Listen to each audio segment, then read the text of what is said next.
Assalamualaikum warahmatullahi wabarakatuh. Salam sejahtera untuk kita semua. Bapak Ibu, saudara-saudara sekalian, kita berjumpa lagi dalam pembahasan IASP 2020 dengan komponen mutu guru. Saya Sumarna Surapranata. Bapak Ibu sekalian, komponen mutu guru dan subkomponen mutu guru terdiri atas kompetensi guru untuk SD MI, SMP MTS, SMA MA, SMK, MAK, dan SRB. Ini yang kita sebut butir inti. Hanya ada satu. Sedangkan untuk butir kekhususan, untuk SD, MI juga ada satu. Yang kedua adalah pengembangan profesi guru. Untuk butir inti ada dua, sedangkan untuk kekhususan SMK ada satu. Yang ketiga adalah inovasi dan kreativitas guru. Untuk butir inti juga ada satu. Bapak Ibu sekalian, mari kita lihat. Di dalam IASP 2020 ada 7 aspek. Yang pertama adalah kita sebut dengan komponen. Yang kedua subkomponen. Yang ketiga ada indikator. Yang keempat pernyataan. Yang kelima ada capaian kinerja. Yang keenam ada bagaimana pembuktian kinerja dilakukan. Dan yang terakhir adalah kesimpulan hasil penilaian. Untuk yang khusus tentang capaian kinerja, kita ukur dengan 1 sampai dengan 4. Sedangkan untuk pembuktian kinerja ada beberapa hal. 1 tentu saja observasi. Yang kedua dengan wawancara. Yang ketiga dengan dokumen. Yang keempat bisa kita lakukan dengan cara menyebarkan angket kepada stakeholder kita, kepala sekolah, guru, siswa, ataupun komite sekolah. Bapak Ibu sekalian, untuk khusus butir yang akan kita bahas adalah butir 21 tentang pengembangan profesional berkelanjutan, akan lakukan dengan 2 hal. Yang pertama adalah dengan dokumen, telah dokumen, dan yang kedua adalah dengan wawancara. Bapak Ibu sekalian, sebagaimana saya sebutkan tadi, khusus untuk pembahasan hari ini, kita akan melihat komponen mutu guru dengan subkomponen pengembangan profesi berkelanjutan. Mari kita lihat bagaimana indikatornya.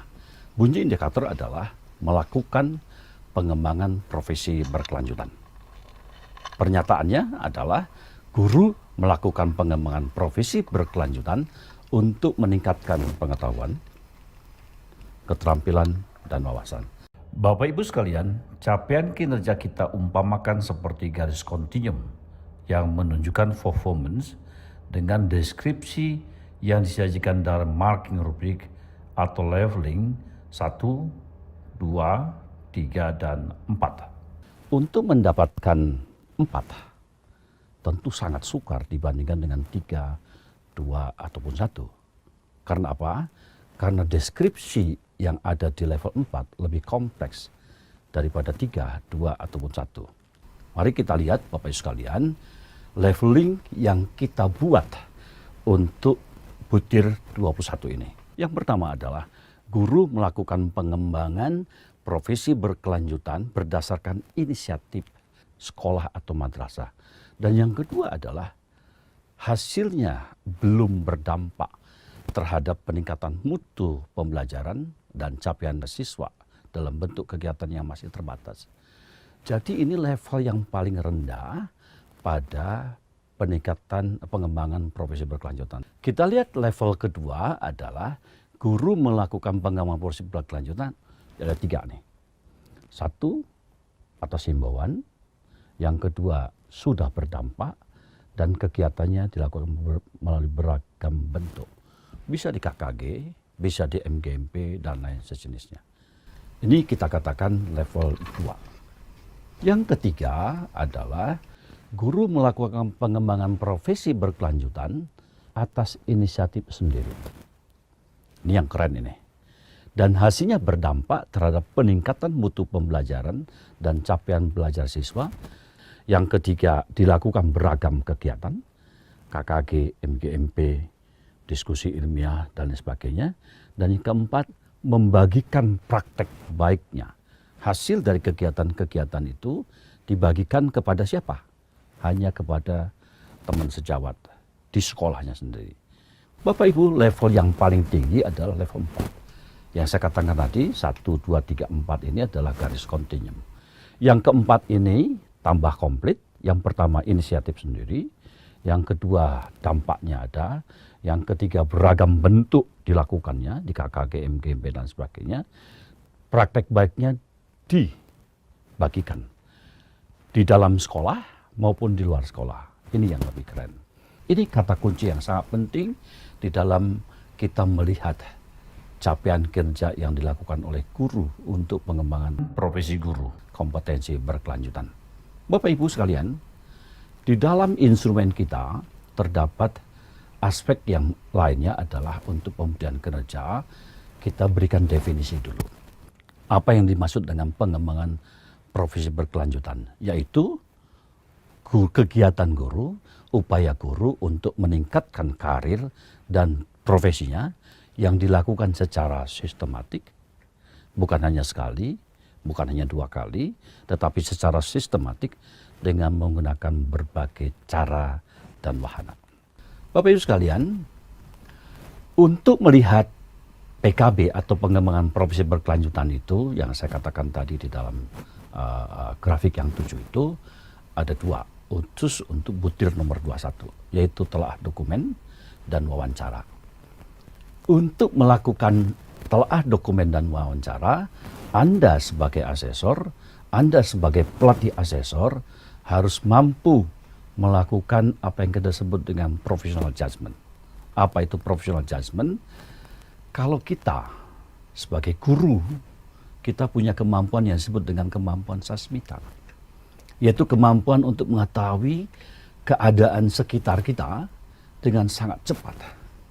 Kalau kita ingin melihat umpamanya bagaimana guru melakukan pengembangan profesi berkelanjutan, tentu secara kasat mata Anda bisa menentukan, Anda bisa melakukan professional judgment. Melalui apa?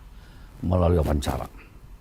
Bohong nggak nih kepala sekolah, gurunya terutama, untuk membuktikan benar tidaknya, kita wawancara juga kepala sekolah atau wakil kepala sekolah. Secara kasat mata, Anda bisa melihat dokumennya. Ada tidak hal-hal yang akan kita tanyakan. Anda sebagai asesor, Anda sebagai pelatih asesor, harus mampu menemukan, melakukan professional judgment ini untuk membuktikan capaian kerja yang dilakukan. Untuk melihat jaringan kita, YouTube kita, Anda bisa link ke BAN SM, Badan Agresi Sekolah dan Madrasah. Di YouTube kita akan sajikan berbagai ragam penjelasan tentang butir-butir IASP yang kita sudah siapkan. Bapak Ibu sekalian, itu penjelasan secara gamblang dari 1, 2, 3, 4 di dalam aspek IASP ini. Selanjutnya mari kita lihat satu persatu. Nah, Bapak Ibu sekalian, kita lihat di video, ya, ada dalam kami sebutkan dalam pengembangan profesi guru selalu belajar dan belajar dari waktu ke waktu di berbagai macam kegiatan formal maupun informal. Mereka senantiasa haus sebagai seorang guru untuk belajar dalam rangka menyesuaikan pengembangan ilmu pengetahuan. Guru melakukan pengembangan profesi berkelanjutan atas inisiatif sendiri yang hasilnya berdampak terhadap peningkatan mutu pembelajaran dan capaian belajar siswa yang dilakukan melalui beragam kegiatan belajar, antara lain diskusi antar teman sejawat, KKG, MGMP atau sejenisnya. Karya daring mengikuti diklat seminar, publikasi ilmiah, karya inovatif, dan membagi praktek baik kepada orang lain di dalam maupun di luar sekolah. Madrasah, baik secara lisan maupun tulisan, melalui berbagai macam media. Kita lihat, bisa lihat di dalam video tayangan yang kita saksikan sekarang ini. Teman-teman sekalian, para asesor, para pelatih asesor, mari kita lihat, kita gali satu persatu. Di dalam format instrumen yang kita kembangkan, ada dokumen itu dibagi ke dalam 2 aspek. Ada yang disebut di kolom 1 itu nomor aspek, Yang kedua, di kolom kedua adalah aspek dan indikator. Nanti kita temukan dokumen, namanya apa. Yang berikut adalah hasil telah dokumen. Khusus untuk dokumen aspek butir item maksud saya, untuk dokumen butir item nomor 21 ini ada dua aspek. Aspek pertama adalah melakukan pengembangan profesi berkelanjutan melalui ragam kegiatan. Dapat dilihat dari apa? Ada 4. 1, guru melakukan pengembangan profesi melalui KKG, MGMP, kelompok kerja guru, dan musyawarah guru mata pelajaran. Bisa juga melalui diskusi seminar diklat, bisa melalui pengembangan publikasi karya ilmiah, ataupun melalui pembuatan karya inovasi. Anda sebagai asesor tentu bisa melihat sekali lagi bagaimana Anda mencari dokumen itu. 1, bisa saja ada nggak program pengembangan profesi berkelanjutan? Tanya sekolah, tanya guru. Yang berikutnya, ada nggak undangan? Tentu guru dapat undangan. Undangan itu nanti membuktikan di mana mereka melakukan kegiatan. Di KKG kah, di MGMB kah, atau diskusi. Yang ketiga, melalui materi KKG MGMB-nya. Misalnya bisa ditunjukkan KKG tertentu menghasilkan RPP, menghasilkan soal-soal, ada dokumennya. Berikutnya bisa juga surat tugas. Ada surat tugas dari dinas, ada surat tugas dari pimpinan sekolah, madrasah. Ya, apakah dia atas inisiatif sendiri atau atas undangan dan sebagainya. Bisa juga dengan foto kegiatan, hasil kegiatan. Ini yang pertama. Yang kedua adalah ada nggak sertifikatnya? Harus hati-hati ketika sertifikat. Sekarang banyak orang bisa mencetak sertifikat sendiri di rumah, ya, dirancang sendiri bisa. Yang berikutnya adalah publikasi ilmiah. Kalau publikasi ilmiah bisa dilihat. Ada nggak? Apakah di koran? Kalau sekarang digital bisa dilihat. Guru anu, si A, si B, si C, karya publikasinya bisa dilihat. Yang berikutnya ada nggak karya inovasinya? Dokumen-dokumen ini Anda tuliskan di dalam hasil telaahnya. Ada nggak? Di sinilah saya katakan Anda sebagai asesor harus punya professional judgment. Kira-kira professional judgment-nya seperti apa? Saya kasih contoh di sini adalah sebagian besar guru telah mengikuti kegiatan diskusi, seminar secara rutin untuk membahas materi yang diperlukan dalam kurun tertentu. Dalam mereka juga memiliki publikasi ilmiah dan karya inovasi. Sekali lagi, ini adalah salah satu contoh. Anda tidak perlu mengcopy paste langsung, karena nanti bergantung kepada bukti di lapangan dan profesional Anda sebagai asesor. Yang berikutnya adalah aspek yang kedua. Kita lihat aspek yang kedua itu membagikan hasil dari PKB di dalam maupun di luar sekolah. Ada 2 indikatornya. Ada aspek mereka membagikan, ada 2 indikator. Indikator pertama adalah mereka sebagai pemakalah. Bukan pembuat makalah. Kalau pembuat makalah ada di yang kedua. Mereka sebagai pemakalah. Di diskusi, di seminar, di pelatihan, baik luring maupun daring. Termasuk di YouTube.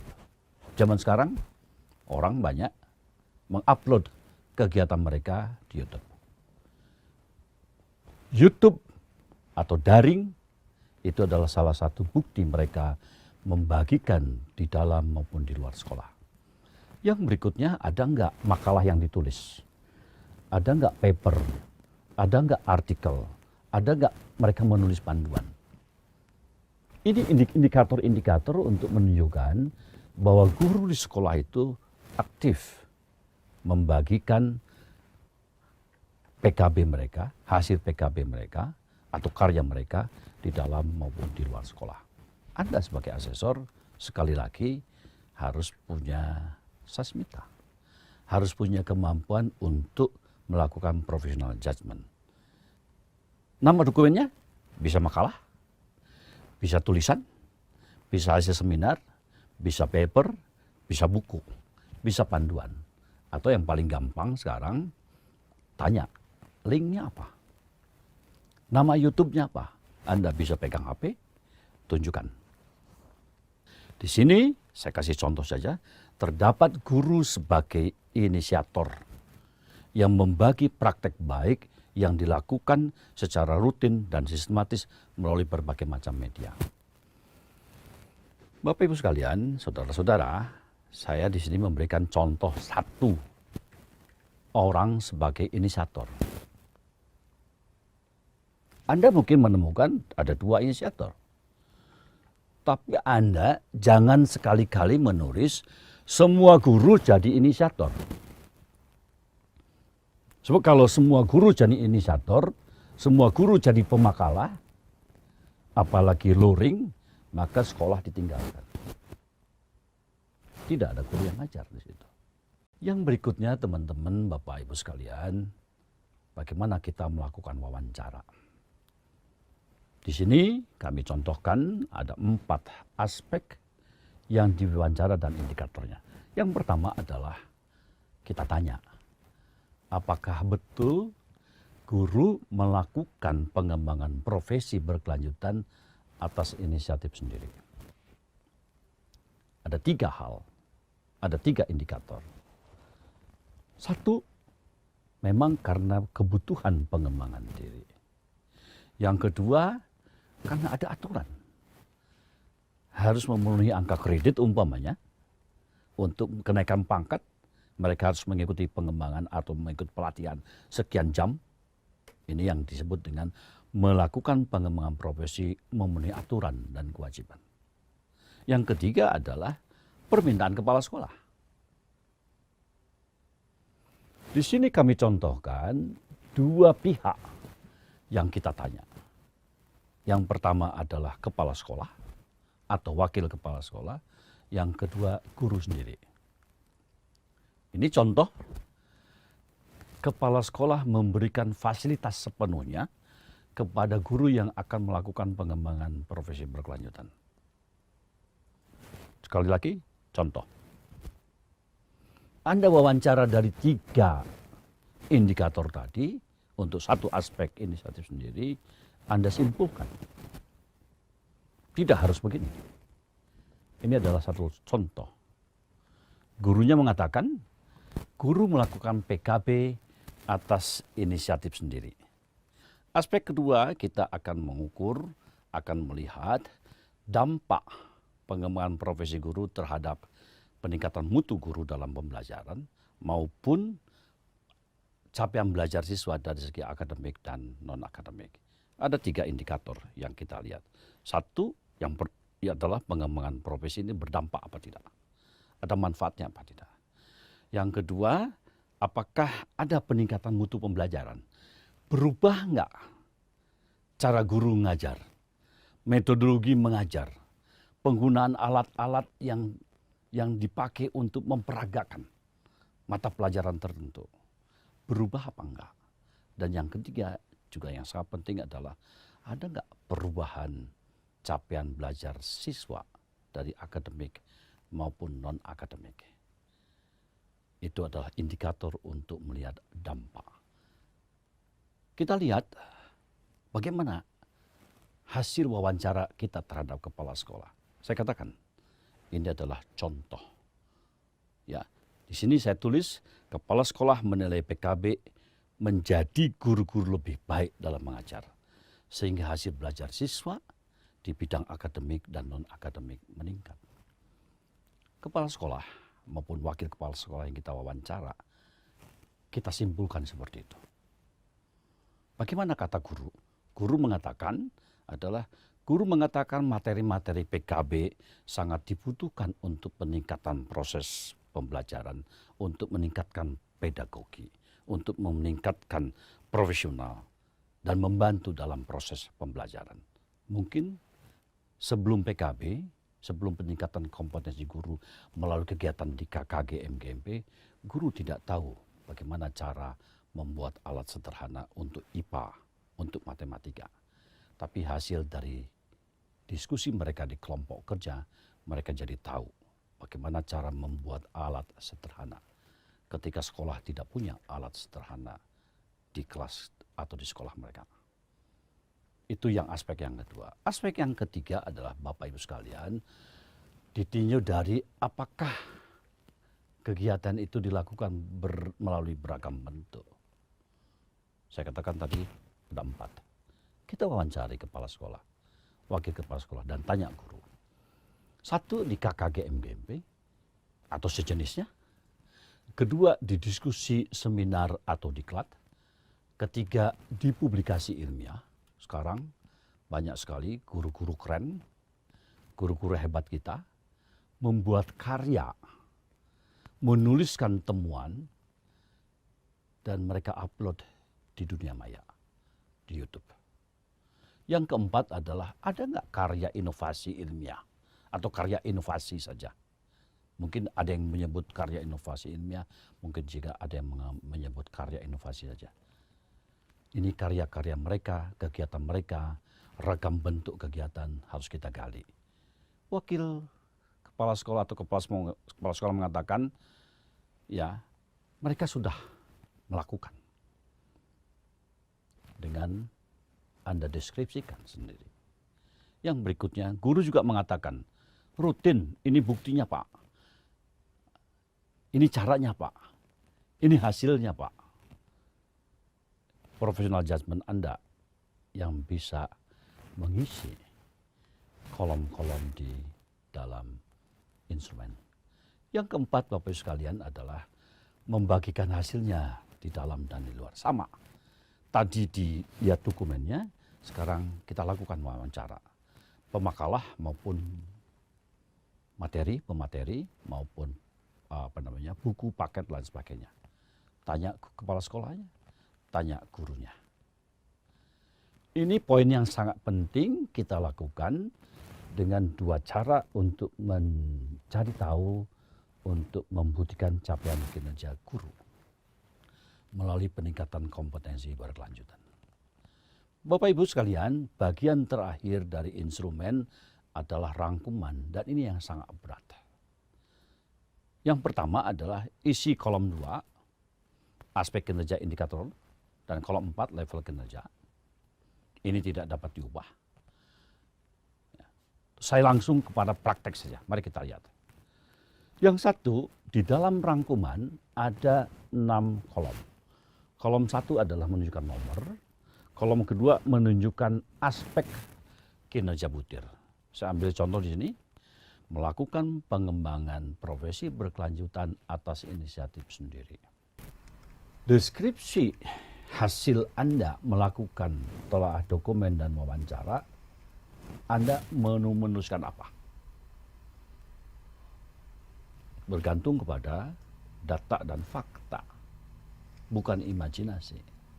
Di sini berikan contoh, untuk pengembangan dirinya, guru melakukan PKB atas inisiatif sendiri yang mendapatkan dukungan dari kepala sekolah. Sekali Anda menuliskan di kolom 3,